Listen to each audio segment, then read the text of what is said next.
Well, speaking of school, today is count day for all public schools in Michigan. This day is dependent on student attendance. The more students that show up, the more money the school gets from government funding. News 10's Isley Herschel here in studio tonight with more on how count day is impacting one school here in mid-Michigan. Isley. Amaya, David, today is a big deal for determining how much money a school can receive from the state.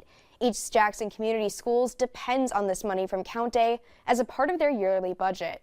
We will not be able to operate without this money. Superintendent Jeff Punches has communicated with parents, telling them just how important it is to be at school on count day. Enrollment is probably the #1 factor in what we can do as a school. Teachers at East Jackson rely on this money to help provide their students with supplies. We've got kids needing pencils, just kind of some basic stuffs, even as far as getting Kleenex and those kinds of things. For every student that makes it to class on count day, the school receives an average of $9,600. If a student's parents live under the poverty line or are on Medicaid, they could be considered at risk. It's even more important for these students to be in attendance. So that usually adds a couple $1,000s per kid depending on the situation. So it is very important for the school, for the budget. For East Jackson, money from count day makes up about 3/4 of their yearly budget.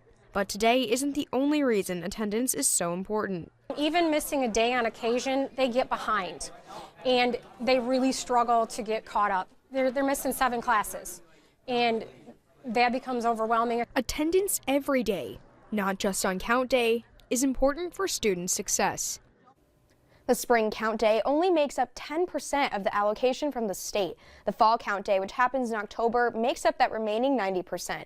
Even with this, both count days are important for East Jackson's budget. Back to you guys. All right, Isley, thank you. Schools across mid-Michigan all had their count days today. The schools want to get as much money as possible to get as much money into the classrooms as they can to help support Michigan children.